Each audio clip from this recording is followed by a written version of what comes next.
Hello friends, ये जो comprehensive ranking system है उसके बारे में हम देख रहे थे। ये हमारा जो सेकंड वीडियो है। अभी हम लास्ट जो वीडियो था उसमें यहाँ तक पहुँचे थे कि एजुकेशन। तो अभी दोस्तों इसमें ऐसा है कि अगर आपने कनाडा में आपने एजुकेशन लिया है, उसके बाद PSW एप्लीकेबल होता है, पोस्ट स्टडी वर्क वीज़ा। तो कनाडा में एजुकेशन लिया है एंड कनाडा में अगर आपने काम किया है तो उसके हिसाब से आपका जो पॉइंट होगा ना वो बढ़ जाएगा। अगर आपने कनाडा में एक्सपीरियंस नहीं लिया है या तो कनाडा में एजुकेशन नहीं लिया है तो आपका जो पॉइंट होगा वो डिक्रीज हो जाएगा। यही ये डिटेल में डिस्क्राइब किया हुआ है। तो यहाँ तक हम लास्ट खड़े थे। तो फॉरेन जो वर्क एक्सपीरियंस है with official language proficiency, the maximum you can score of foreign work experience is 50 point. तो अगर वर्क एक्सपीरियंस है उसमें आप 50 पॉइंट कवर कर सकते हो। Although these also takes into account your language proficiency. Like the education subsection, you must have a language proficiency of CLB level 9 or over to score the maximum number of points along with 3+ years of foreign work experience.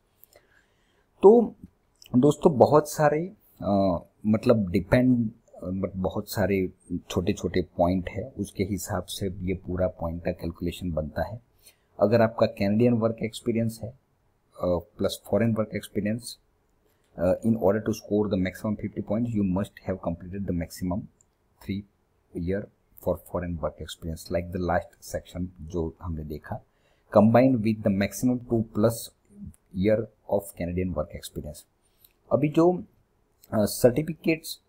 certifications of qualification, अभी ये जो trade occupation है ना, वो अगर आप first time आप video देख रहे हो तो फिर बहुत सारे क्वेश्चन होंगे आपके दिमाग में, ये ट्रेड ऑक्यूपेशन क्या है।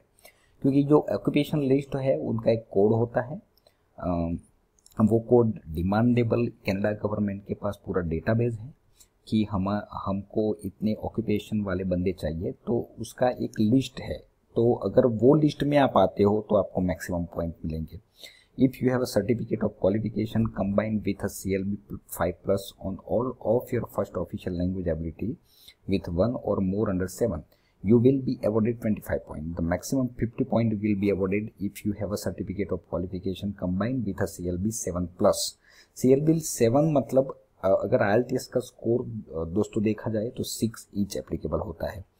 अभी ये जो IELTS का स्कोर है ना वो दोस्तों बहुत ही मायने रखता है पर्टिकुलर PR के लिए, क्योंकि अगर आपके पास 777 एंड 8 है लिसनिंग में, that is called CLB level 9, वो है तो आपका पॉइंट बहुत ही बढ़ जाएगा। और अगर आपको PR चाहिए दोस्तों तो ये बहुत ही मायने रखता है पर्टिकुलर, एंड वहाँ का एजुकेशन है तो आपको प्लस पॉइंट मिलेंगे।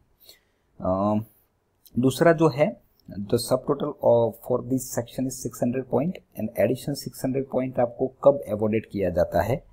Arrange employment, provincial और territory nomination। अगर आपको कोई particular PNP provincial अगर कोई नॉमिनी बॉडी है वो अगर आपको अवॉर्ड करती है, नॉमिनेशन देती है, तो आपको 600 पॉइंट मिल सकते हैं।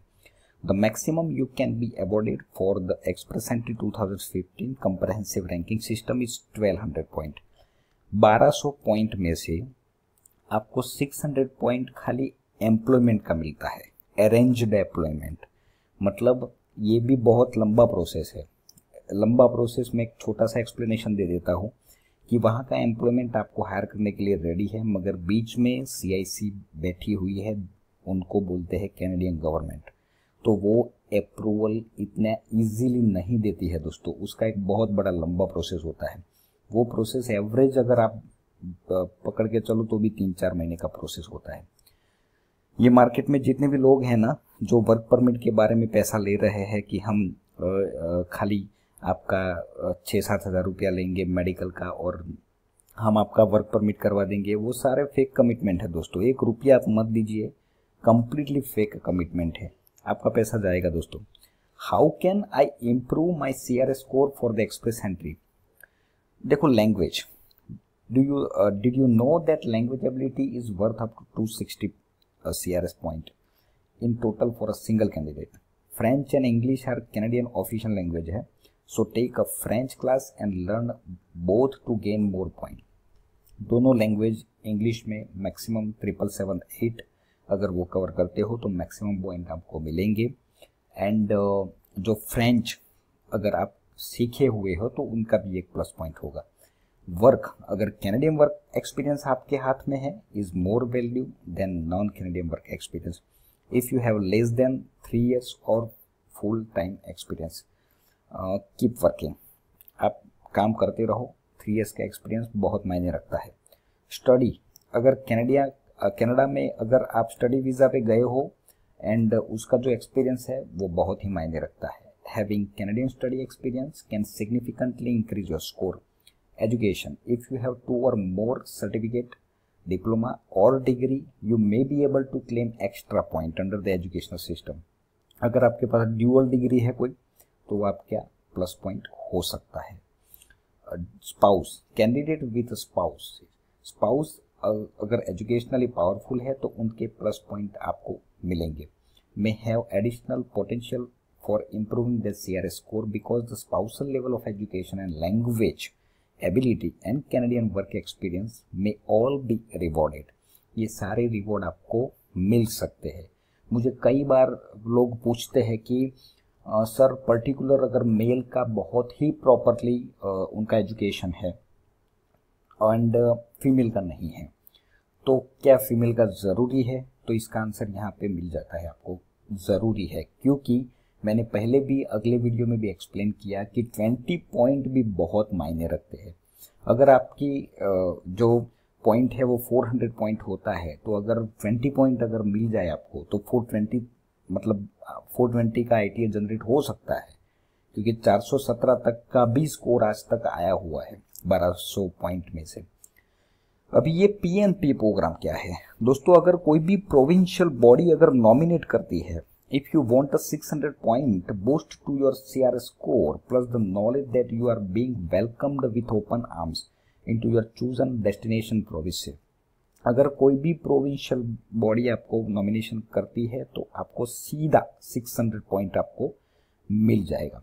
It is time to learn about the provincial nominee programme. अभी job offer, while the relative value of a qualifying job offer is not as great as it once was, it in most cases down to 50 CRS point from a previous value of 600 point। अब ये दोस्तों job offer जो है ना वो खाली job offer मिलने से कुछ नहीं होता, क्योंकि जॉब ऑफर से पॉइंट में फर्क पड़ेंगे मगर वो फिर इंडिविजुअल अल्टीमेटली कैनेडिया जो प्रोविंसेस है, जो इंडिविजुअल प्रोविंसेस है, उनके हर एक जो प्रोविंस है पूरे कनाडा में जितने भी प्रोविंस है वो सारे प्रोविंसेस के रूल्स एंड रेगुलेशन अलग अलग है। तो कहने का मतलब क्या है कि job offer is not a big, job offer से कुछ नहीं होता है। वो जॉब ऑफर के बाद जो कैनेडियन गवर्नमेंट होती है वो अगर दिल्ली से अप्रूवल मिलता है तब जाके आपका वो जो एक्सप्रेस एंट्री का जो प्रोफाइल होता है तब जाके उसमें 600 पॉइंट कैलकुलेट होंगे। फर्क पड़ेगा मगर इतना ज़्यादा फर्क खाली जॉब ऑफर से नहीं, वो कोई मेजर फर्क नहीं पड़ेगा। खाली जॉब ऑफर से कुछ नहीं होता, क्योंकि गवर्नमेंट अप्रूवल जब तक नहीं देती है तब तक उसकी कोई दोस्तों वैल्यू नहीं है। दोस्तों दूसरी बात कि अगर आपको कुछ भी हेल्प चाहिए, कुछ असिस्टेंस चाहिए एप्लीकेशन में, पर्टिकुलर CRS कैसे कैलकुलेट किया जाए और जो भी है, तो उसके लिए आप मेरी कंपनी की हेल्प ले सकते हो। मेरी जो कंपनी की मेल ID है उसके ऊपर आपका जो प्रोफाइल है वो ड्रॉप कर दीजिए। हाँ, अगर आप कोई भी मेल दोस्तों करते हो तो प्रॉपर तरीके से करो, मतलब प्रॉपरली डिज़ाइन करके भेजिए, तो हमें आपको हेल्प करने में अच्छा रहेगा। पूरी डिटेल के साथ आप इन शॉर्ट मेल करिए। अभी ये थोड़ी जो अफवाहें बोलते हैं हिंदी में उसके बारे में हम थोड़ा डिस्कस करेंगे।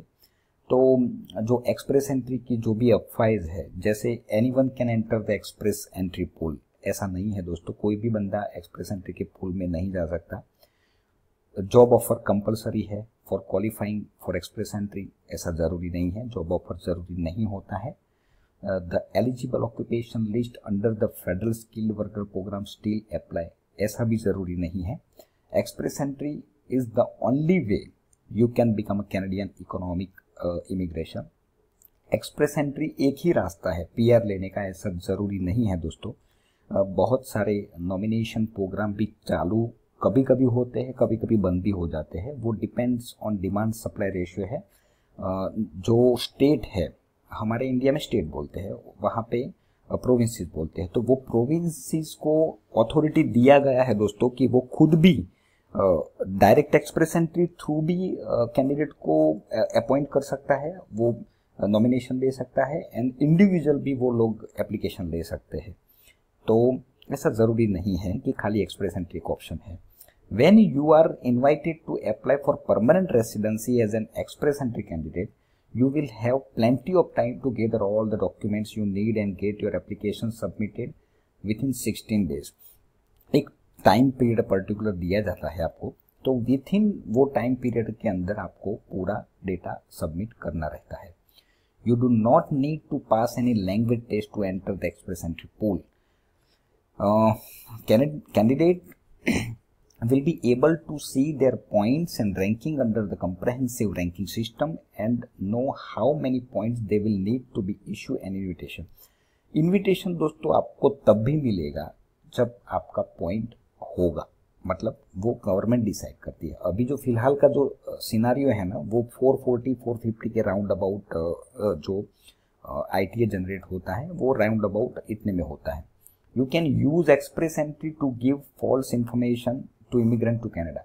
अगर आप दोस्तों, कई लोग ऐसा बोलते हैं कि हमने कुछ गलत इंफॉर्मेशन दे दी, उसके हिसाब से हमारा मतलब हमारा एक्सप्रेस एंट्री जब हम पूरी डिटेल जब देते हैं, तो दोस्तों जब आप डिटेल सबमिट करते हो ना, तो उसके बाद आपके जो भी एजुकेशन, जो भी आपने डिटेल सबमिट की है, उसके हिसाब से आपको सारे प्रूफ देने पड़ेंगे, तब जाके इमिग्रेशन उनको मानेगा, वो कैलकुलेशन में लेंगे। अगर उस टाइम पे आपने जो भी पहले जब एक्सप्रेस एंट्री प्रोफाइल क्रिएट किया है, अगर कुछ भी ऊपर नीचे गलत इन्फॉर्मेशन मतलब डॉक्यूमेंटेशन आप प्रॉपरली सबमिट नहीं कर पाए और कुछ भी गलत डाल दिया, तो आपका रिजेक्शन, मतलब वहाँ से इमिग्रेशन के सामने आप गलत साबित हो जाएंगे।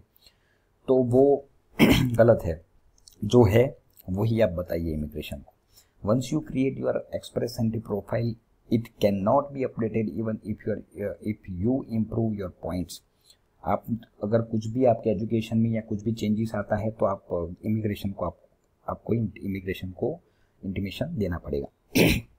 Express entry makes the whole immigration process far too easy.